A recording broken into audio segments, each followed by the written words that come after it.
These are the Lesson 8.1 notes. We're going to explore exponential models today. This begins our new unit on exponents and logarithms. So we're going to be doing some graphing today, and we'll be writing some exponential equations to model data. We're going to look at this first example. We're supposed to graph the function y equals 6 times 0.5 to the x. One way you can do this is by plugging in different values for x and seeing what you get for y. For example, if you plugged in 1 for x, you would do 0.5 to the first power, which is 0.5 times 6 is 3. So you'd have a point at 1, 3. You could do this for additional points as well. You can also use your graphing calculator. Here I'm going to turn my calculator on. A couple things we're going to check first. I'm going to go to second y equals, and if any of these plots say on, we're going to turn them off by selecting option number 4, plots off, and hitting enter. Under my y equals menu, I'm going to clear out any equations that are here. I'm going to type in our equation, which is 6 times 0.5 to the x power. I want a nice viewing window, and if your viewing window is something that doesn't say -10 to 10 here, I'm going to select zoom 6, and this should give me a nice viewing window for our graph. This will give us a window of -10 to 10 for my x min and x max, -10 to 10 for my y min and y max. So here's a picture of my graph. It shows this nice curve here. If you want to see specific values on this curve, you can go to second graph and you can pick out values from the table. If the values on the table don't look exactly right, you can go to second window, start your table at 0, and then for delta table, make that 1, and when you go back to your table, you'll have a nice window of numbers to choose from to plot on your graph. We're going to plot some of these values starting at 0, 6. We've already seen that 1, 3 is one of our points. I also see values at 2, 1.5, and I'll also graph 3, 0.75. You'll notice as we move to the right, the numbers for y keep getting smaller and smaller. What this is going to result in is a curve that's going to go through 0, 6, 1, 3, 2, 1.5, 3, 0.75. And it's going to continue to head to the right forever and ever. It's going to get closer and closer to the x-axis but never quite touch. Over here the graph is going to shoot upward and continue to move to the left. This is what's called a decay model because as you move to the right, the graph gets smaller and smaller and smaller vertically. Now there is a decrease that's going on. We'll talk in a few minutes about what percent decrease is demonstrated here. First thing I'd like you to do is try to graph this other function, show me some points, plot it on here, and determine if this is a growth or decay model. Pause the video and we'll come back in just a moment. So here's our graph of 4 times 1.25 to the x power. I have it typed into my y equals menu. I went to graph. You can see the graph here, and I can go to second graph and pick out points from the table here to work with. I've plotted some negative points because I could see that the graph actually does appear on the negative side over here. And here's your model. This is certainly a growth model because as you move from left to right, the graph is going up, showing growth. So this will be an indication that there is a percent increase going on in this situation. Both of these are examples of what are called exponential functions in the form y equals a times b to the x power. In both of these equations, a, the first number, is called the initial value, which is also the y-intercept. So in this graph, 6 is where the graph crosses the y-axis.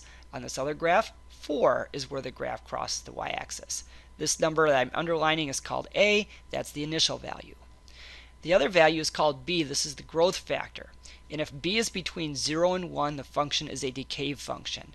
0.5 is between 0 and 1, it's a decay function. 1.25 is greater than 1, so this is called a growth function. The growth rate, which is not featured in either of these equations, is r. r is equal to b minus 1, and this gives the growth as an annual percentage increase or decrease. Since r is equal to b minus 1, in the first example, b is equal to 0.5. So if you do 0.5 minus 1, you get -0.5 or -0.50. This is basically a percent decrease of 50%. 0.50 is 50%. In the other problem, if you take 1.25 minus 1, you get 0.25. This is like 25% growth or increase. Now the next thing I want to take a look at is how can you take a graph and come up with its equation? If you look at the first example, we knew the y-intercept of 6 is your a value, that's your initial value. By looking at this graph, I know that the growth factor is going to be 0.5 because as I move from one point to the next, the y-coordinate is getting cut in half. Now to come up with 1/2, what you can do is you can take one y-coordinate and divide it by the y-coordinate right before it. So if I take this point, 3, divide it by the point before it, 6, and I divide those two values, I get 0.5. And that works for any point on the graph. Like I could take this value here, which is at 0.75, divide it by the point before it, which is at 1.5, and I should get 1/2 that way as well. It would work the same way on this other picture if I took this y-coordinate here at 5 and divide it by the y-coordinate right before it. 5 divided by 4 is 1.25. There's your growth factor. So as we look at a couple problems toward the bottom of our screen here, we're going to try to find equations for these two exponential models. Our equation is going to be in the form y equals a times b to the x power. We know that a is the initial value. That's where the graph crosses the y-axis. It's this y-intercept here at 5. Now to figure out what b is equal to, this y-coordinate is 3. The y-coordinate before it is 5. And if you take 3 divided by 5, you get 0.6. It makes sense that our answer should be between 0 and 1 because this is a decay model. And what we had stated earlier was that with decay models, your b value should be between 0 and 1. What I'd like you to do is try to see if you can come up with the equation for this model. Pause the video. We'll see what you come up with in just a moment. For the second model, the initial value is 1. It's the y-intercept. That's your a value. To find the b value, we have a point here, a y-coordinate of 2. The y-coordinate right before it is 1. And if you take 2 divided by 1, you shouldn't need a calculator for this. It's equal to 2. That's your b value. Your equation here is y equals 1 times 2 to the x power. Could you just write as y equals 2 to the x power? Absolutely, it works out. And again, if you aren't sure if your answer is accurate or not, what you can always do is go back to your calculator, type in your final answer, and see if your graph matches the graph that shows up on the screen. It should. So how do you find equations if you're given 2 points, but they aren't necessarily the y-axis and the point right after it? Let's look at an example here where we're trying to come up with an exponential function that goes through the points 2, 12 and 6, 192. For this example, we have two sets of x and y coordinates, which I'll label x and y. And the steps involve first substituting both sets of points into this equation, y equals a times b to the x power. I say choose the largest x value first. You can choose between the 2, 12 or the 6, 192. Because this is a bigger x value, I'm going to substitute the 6 into the equation first. So that would be this second point. I'm going to plug that in for x for 6 and 192 for y. That'll be my first equation. Then what I'm going to do is I'm going to use the same equation and I'm going to plug in the numbers 2 for x and 12 for y. You are allowed to, in mathematics, surprisingly, divide one equation by another. And what we're going to do in this situation is we're going to divide the top equation by the bottom equation. So we're going to end up taking 192 divided by 12 and then a times b to the 6 divided by a times b squared. Now if you take 192 and divide it by 12 on your calculator, you actually get something nice. That's equal to 16. So we're going to write that on the left side of the equation.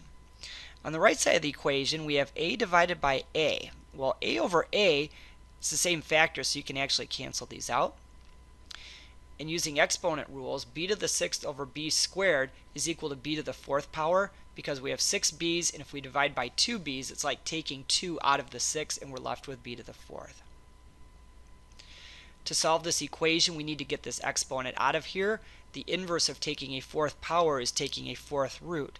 So what we're going to do is we're going to take the 4th root of both sides, the 4th root of 16, and we're going to take the 4th root of b to the 4th power. Now a 4th root cancels out a 4th exponent. These are gone. The 4th root of 16 is the number you can multiply 4 times to give you 16. That number is equal to 2. And you can calculate any roots by typing in the root number, going to the math button on your calculator, selecting the xth root, which is this option here, and typing in the number you're looking for. In this case, 16. The 4th root of 16 is equal to 2, and that's what I have on the left side of my equation. 2 equals 4 and 4 cancel, b. Our goal is to come up with an equation y equals a times b to the x power. We found b. To find a, plug 2 into either one of these two equations you originally worked with. It doesn't matter. I usually like plugging it into the one that looks a little bit nicer to work with, which I personally think is the second one, but you could plug it in the first one and get the same answer.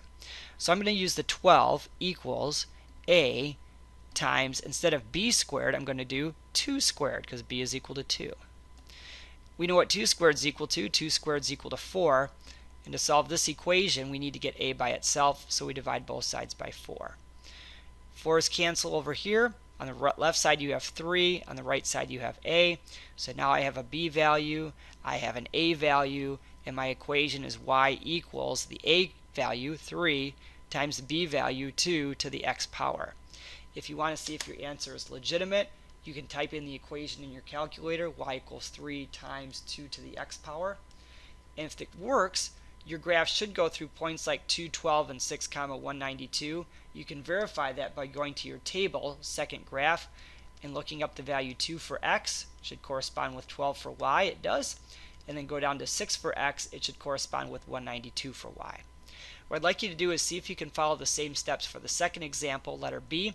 See if you can come up with an equation, pause the video, we'll see what you get in just a few minutes. First step, plug in the larger of the two x values. In this case, it's 5, 1. Plug in the other x and y value, 1 and 256. Divide both equations. The a's cancel and you get a decimal on the left, b to the 4th on the right. Take roots of both sides. A 4th power cancels a 4th root. These are gone. On the left side, use your calculator to calculate the 4th root of this decimal. You get b equals 0.25. We're going to substitute b into either one of these equations. It doesn't matter which one. I kind of think I like the top equation better, so I'm going to use that one in this problem. To get a by itself, you can divide both sides by 0.25 to that exponent. To find a, you can divide both sides by 0.25 to that exponent. You get a value for a. And your final answer is going to be y equals the a value, 1024, times the b value, 0.25, with your exponent of x. Check your answer on your calculator and see if values like 1, 256 and 5, 1 turn up, and they should. The last thing we're going to do is we're going to set up an exponential model for some real-life data. We'll take a look at an example here where it says new cars depreciate at a rate of 20% per year. That means they lose 20% of their value each year. Now it doesn't mean after 5 years it's all gone. It's 20% of that current year's value it goes down by. Let's say a new Honda Civic costs $16,500. Write a function that models the change in cost. Well, we're looking at a depreciation model, so this is going to be an exponential equation. So it's going to be in the form y equals a times b to the x power. Now we know our initial value here, our starting value at time 0 is 16,500. This is your a value. Now the rate at which it depreciates is it's depreciating at 20% per year. This is like your rate it's decreasing by, and it's decreasing by basically negative 20%. Now we had said earlier that to find r, what we do is we take b minus 1. But in this problem I need to know what b is equal to. So if r is equal to negative 0.20, and that's equal to b minus 1, I can figure out what b is equal to by adding 1 to each side. And if I add 1 to negative 20, I actually get 0.8. So my equation is going to be y equals 16,500 times 0.80 to the x power. And 0.80 should make sense because if the car is going down 20% per year, it's maintaining 80% of its value. So if it's going down by 20%, it's decreasing 20% from 100%, so it's down to 80%. To find the worth of the car after 4 years, plug in 4 for x, see what you come up with. Do this on your calculator, pause the video, we'll see if you get the right answer in just a moment. After 4 years, the worth of the car is $6,758.40.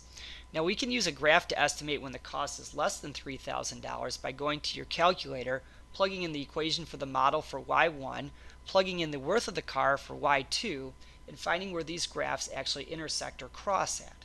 To do this, we go to second trace on your calculator, choose the intersect command, hit enter where it says first curve, hit enter again when it says second curve, and move your cursor to where it appears that the graphs cross at. This answer, which is about 7.6, is when the cost ends up being exactly $3,000. So you could say around 7.6 for your answer.